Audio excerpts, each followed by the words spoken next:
Praise the lord. దేవుడికి స్తోత్రం. అందరికి కూడా వందనాలు.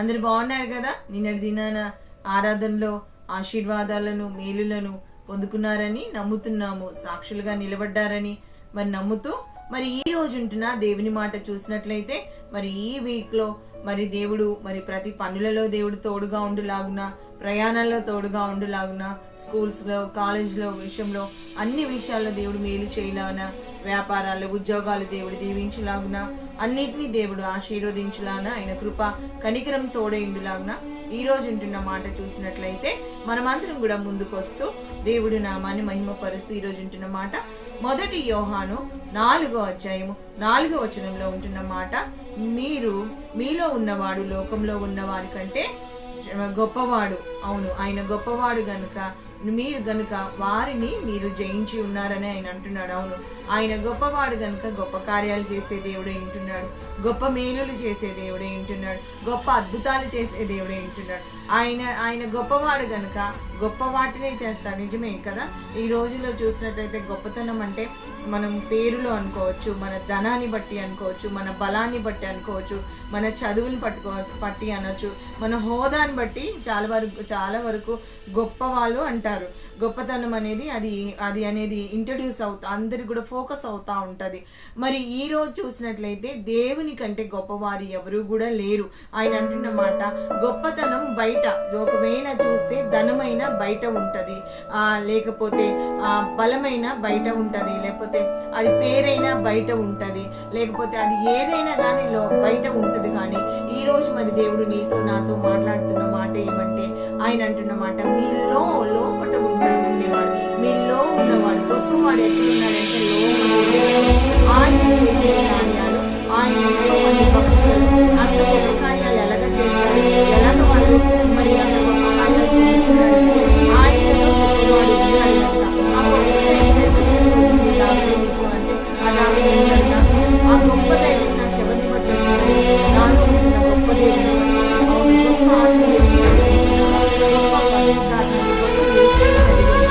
అయితే నీవు గొప్పవాడు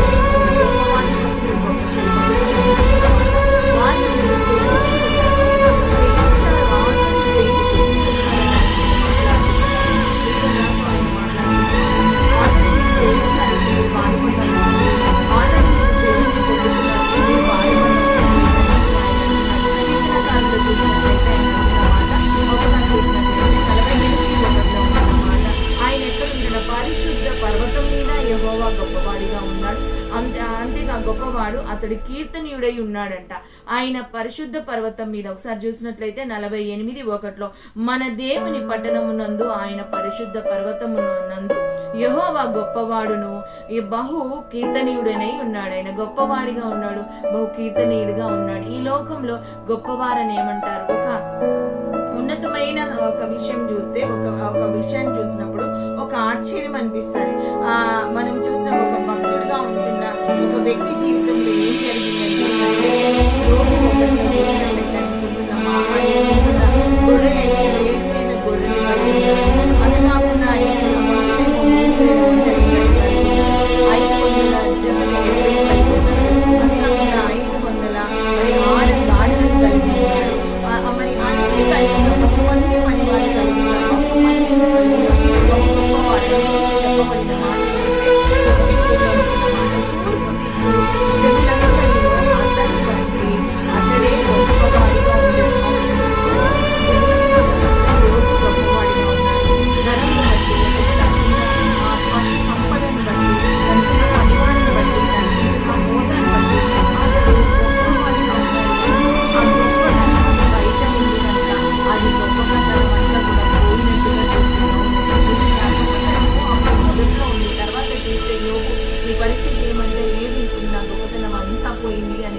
ఆయన అంటున్నట్టుగా మనం చూస్తున్నాము. ఒకవేళ గొప్పతనం బయట ఉంటే అది పోయేదిగా ఉంటది, గొప్పతనం బయట ఉంటే అది మిగిలేదిగా ఉండదు. కానీ గొప్పతనం లోపట ఉండాలి, నీ హృదయంలో ఉండాలి, నీ అంతరంగంలో ఉండాలి, నీ యొక్క తలంపులో ఉండాలి, నీ మనసులో ఉండాలి. ఎలా వస్తుంది మరి గొప్పతనం అంటే? ఆ గొప్ప యేసయ్యని కలిగి ఉండడం వల్ల, గొప్ప దేవుణ్ణి కలిగి ఉండడం వల్ల, గొప్ప దేవుడు నీలో నివసించడం వల్ల గొప్పవాడిగా నువ్వు మార్చబడతావు. ఎంతటి గొప్ప కార్యాలు నీలో దేవుడే ఉంటే, నీలో తండ్రే ఉంటే, ఆ గొప్పవాడు ఉంటే గొప్ప కార్యాలు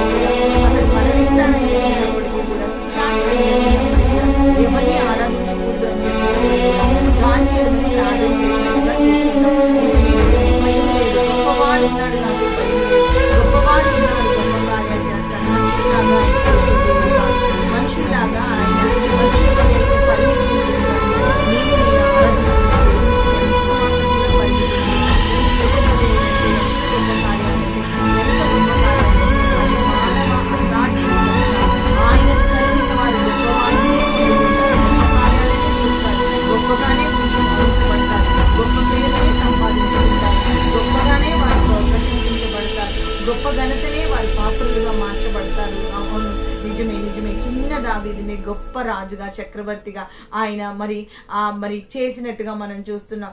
చిన్న మరి ఎస్తేర్ని మరి గొప్ప రాణిగా మార్చినట్టుగా మనం చూస్తున్నాం. అవును, నీలో మరి ఎవరున్నారు? నీవు ఎవరిని కలిగి ఉండాలి? ఈ రోజు దేవుడు నీతో నాతో మాట్లాడుతుండగా ఈ రోజు మరి దేవుణ్ణి కలిగిన వారిగా, మరి గొప్పవాడిని కలిగి ఉండడం ద్వారా నువ్వు విజయాన్ని పొందుకునే వ్యక్తిగా, నీవు గొప్పవాడి ద్వారా గొప్ప కార్యాలు చూసే వ్యక్తిగా ఉండాలని ఆయన కోరుకుంటున్నాడు కనుక, నీలో ఉండాలనుకుంటున్నాడు కనుక, మరి నీ దేవుడు ఎంత గొప్ప దేవుడు. నాకు ఉన్న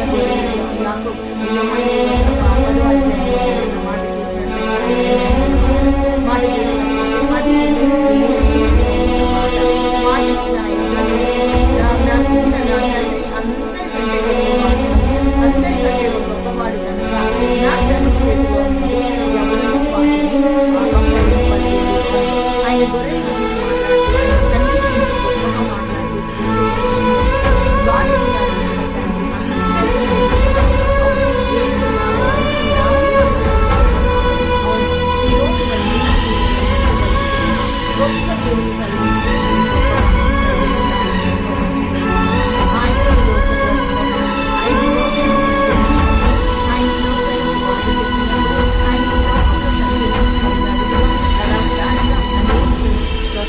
అనేకులను ఆదరిస్తూ అనేక మరి రీతిలుగా బలపరుస్తూ పరలోక రాజ్యం గురించి ప్రకటిస్తూ ఆయన చెప్పిన మాట, ఆయన మాట్లాడుతున్నప్పుడు ఆయన అంటున్న మాట చూసినట్లయితే మత్తయి సువార్త 12వ అధ్యాయంలో ఒకసారి చూసినట్టు 41-42 అంటున్న మాట ఆయన అంటున్నాడు, మీరు ఎవరినైతే చూస్తున్నారో యోనా గొప్పవాడు అంటున్నాడు కదా.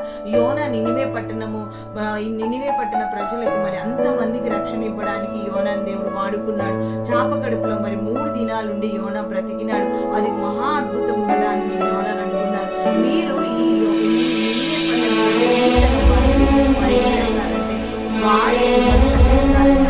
అంతే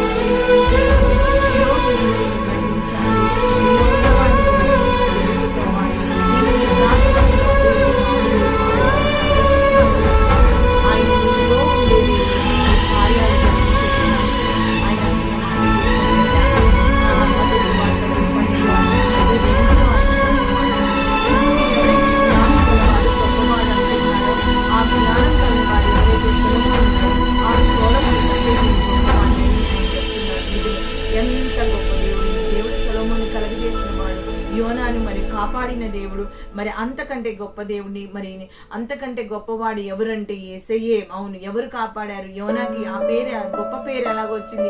దేవుని బట్టే. సొలొమోనికి ఆ జ్ఞానంని బట్టి ఆ గొప్ప పేరు ఎలా వచ్చింది? దేవుని బట్టే. మరి నీ ఆరాధిస్తున్న ఆరాధన తండ్రిని బట్టే గనుక మరి అలాంటి గొప్ప దేవుడే నీలో ఉండాలని కోరుకుంటున్నప్పుడు మరి నీవు ఆహ్వానించగలుగుతున్నావా? నీవు ఆయనను స్వీకరించగలుగుతున్నావా? అంగీకరించగలుగుతున్నావా? ఆయనకు అప్పగించుకోగలుగుతున్నావా? ఆయన గొప్పతనాన్ని మరి చూపించగలుగుతున్నావా?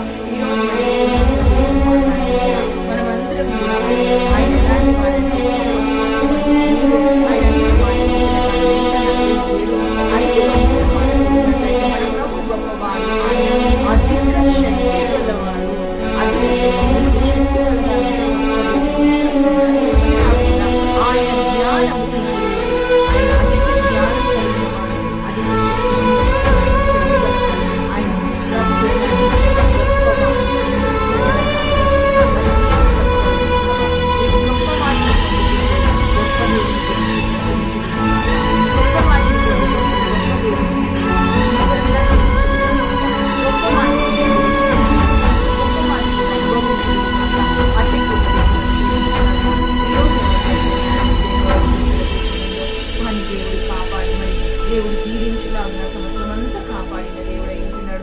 అంతేకాకుండా ఎవరైతే ప్రయాణాల్లో ఉంటున్నారో ప్రత్యేకమైన కాపుదల ఆయన అనుగ్రహించులాగున, ప్రతి వారి ఉద్యోగాల విషయంలో, వ్యాపార విషయంలో దేవుడు ఆశీర్వాదాలు అనుగ్రహించలాగిన, గర్భఫలం దేవుడు అనుగ్రహించి, ఏ ప్రార్థన దీర్ఘకాలిక ప్రార్థన, దేని గురించి వేదన కలిగి ప్రార్థన చేస్తున్నారో, దేని గురించి భారము కలిగి గోజాడుతున్నారో అవన్నీ దేవుడు నెరవేర్చలాగున. మరి అంతేకాకుండా ఎంతో రోజు కూడా మరవక్క విడవక్క వాక్యాన్ని వింటూ సబ్స్క్రైబ్ చేసి, షేర్ చేసి, లైక్ చేస్తున్న